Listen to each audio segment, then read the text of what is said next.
Hello, everyone. I'm Rhonda Blunson. I'd like to welcome you to the second episode of The Ed Tea. This episode is part of a series where I'm addressing the top 5 reasons as to why teachers are leaving the field of education. If you haven't already, I'd like to encourage you to listen to the first episode of this series at your leisure, for I truly want you to understand how the 5 topics that I'm addressing contributes to the overall reason behind the teacher shortage. In this episode, I'll address one of the most widely accepted complaints that teachers have, and that is high demands in multiple roles. I'd like to start with a quote by an ancient Greek philosopher known as Plato. He says, "Each man is capable of doing one thing well. If he attempts several, he will fail to achieve distinction in any." I specifically selected this quote because I believe that it highlights the concept of specialization. So as we move further into this episode, you'll understand how this quote links to the topic. Now, allow me to quickly define high demands in multiple roles. High demands is the practice of expecting teachers to uphold unrealistic standards, and I'll explain this in more detail as we move further into this topic. When I say multiple roles, I'm referring to the number of responsibilities in a teacher's job description and how it affects their overall performance and the longevity of their career. In many cases, most teachers feel as though they may be some kind of an executive secretary, an actor or actress, a counselor, maybe even a correction officer, or a business owner. And I say this because the one thing that they sign up to do, they only do 25% of the time. And so this makes the requirements to be a teacher unsurmountable. Now, please allow me to break this down for you. I want to start with the role of a secretary. Teachers do so much paperwork on a weekly basis that it is unreal. We document special education and ESL accommodations. We do a weekly lesson plan. We grade assignments and assessments, and we also have to enter these into the grade book. We may have to make copies for upcoming class assignments. We write, read, and respond to emails from parents, other teachers, or administrators. We make parent phone calls about student performance or behavior. We write discipline referrals when necessary. We attend weekly and monthly meetings that generally require oral or written responses about students or the content that we teach, and the list goes on.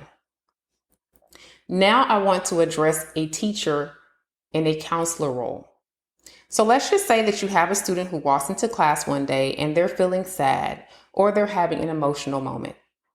This may not be the day where they feel like they want to learn. So they may not be in the mood to learn that day.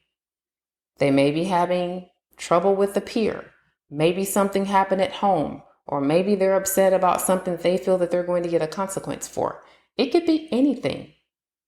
As teachers, we're expected to find a way to access the intellectual part of the student, or the student will simply miss the lesson due to emotional distractions. Now, I know you may be thinking, well, why can't you just send the student to the counselor to let them take care of it? The short answer is no, you cannot, because generally counselors also have multiple roles and aren't generally available on the spot to address an issue like this.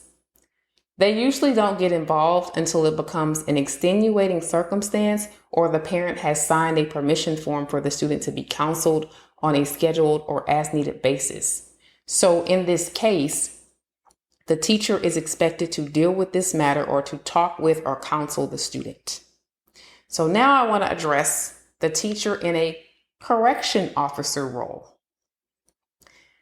If you are a teacher, you have or will come into contact with a physical fight. You are expected to do all that you can to get both students to circumvent or avoid fighting. And in many cases, it may not be possible.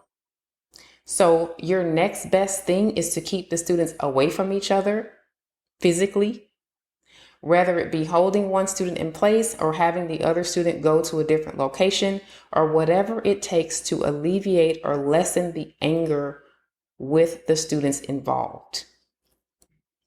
Well, The average teacher doesn't want to find themselves in a situation like this and would rather have someone who's trained to handle situations like this take care of the matter. And by the way, teachers aren't trained to physically break up fights. Our training is geared more toward strategies to ease or lessen the anger between those involved.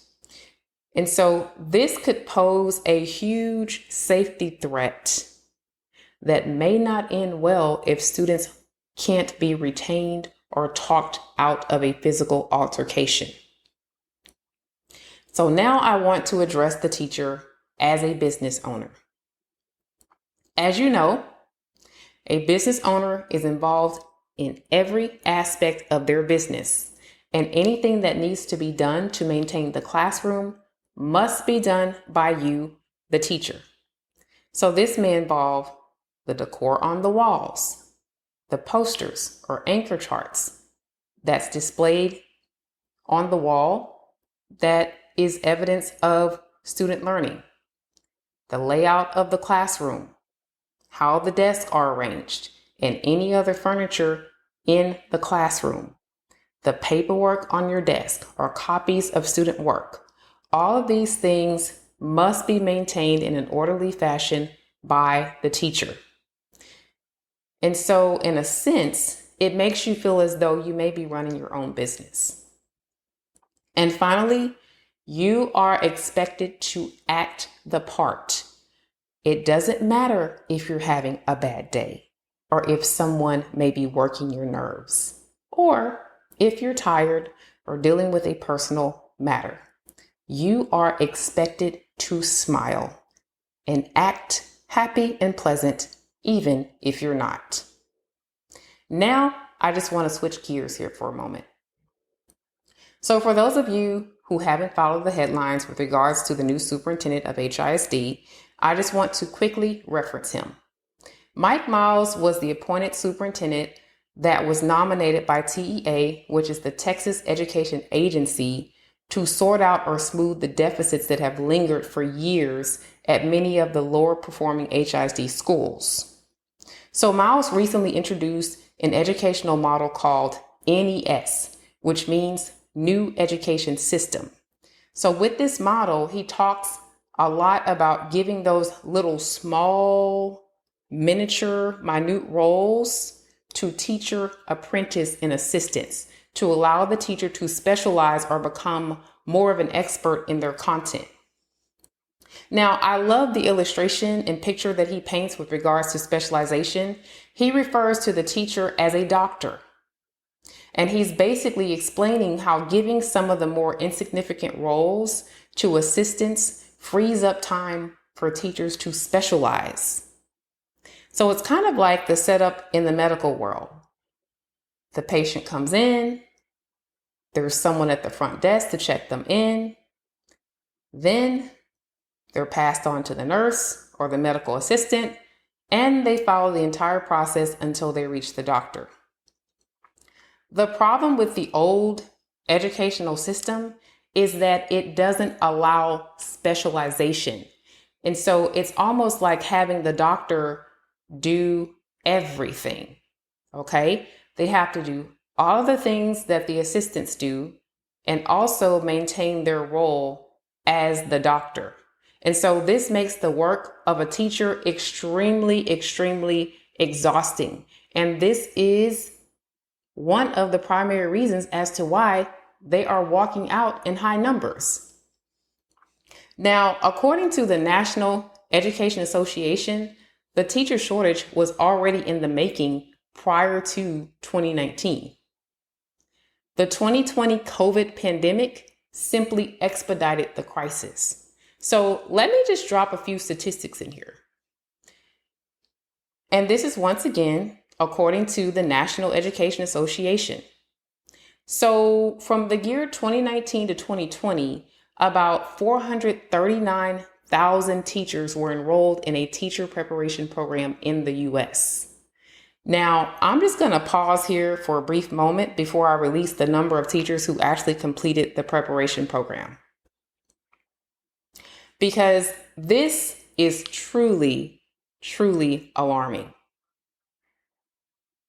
So out of the 439,000 enrollees, only 151,000 actually completed the program. Wow. Just wow.